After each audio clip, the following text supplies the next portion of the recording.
بسم اللہ الرحمن الرحیم۔ شروع اللہ کے نام سے جو بڑا مہربان اور نہایت رحم کرنے والا ہے۔ محترم ناظرین، السلام علیکم ورحمۃ اللہ وبرکاتہ۔ بسم اللہ الرحمن الرحیم کے وظائف۔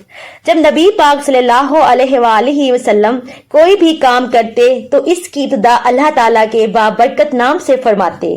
رسول پاک صلی اللہ علیہ وآلہ وسلم کا ارشاد ہے، دروازہ بند کرتے ہوئے بسم اللہ پڑھو، برتن ڈھانپتے ہوئے بسم اللہ پڑھو اور مشق کا منہ بند کرتے ہوئے بسم اللہ پڑھو۔ اس سے معلوم ہوتا ہے کہ بسم اللہ الرحمن الرحیم کس قدر اہمیت کی حامل ہے۔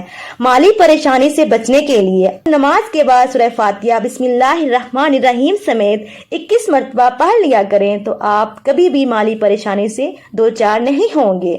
ہر ضرورت اور مشکل کے لیے بعد نماز سنت فجر اگر کوئی شخص بسم اللہ الرحمن الرحیم 90 مرتبہ اول آخر 11 مرتبہ درود شریف ہمیشہ ورد میں رکھے گا تو انشاءاللہ کوئی مشکل پیش نہ آئے گی۔ بھی ضرورت کے وقت پڑے گا، ہر مقصد میں کامیابی اور مشکل آسان ہوگی۔ جس عورت کے بچے زندہ نہ رہتے ہوں وہ بسم اللہ الرحمن الرحیم 61 مرتبہ لکھ کر تعویذ بنا کر اپنے پاس رکھے تو بچے محفوظ رہیں گے۔ سبحان اللہ۔ اللہ پاک ہم سب کو اپنے حفظ و ایمان میں رکھے اور جتنے بھی بے اولاد ہیں اللہ پاک سب کو نیک صالح اولاد عطا فرمائے۔ آمین ثم آمین یا رب العالمین۔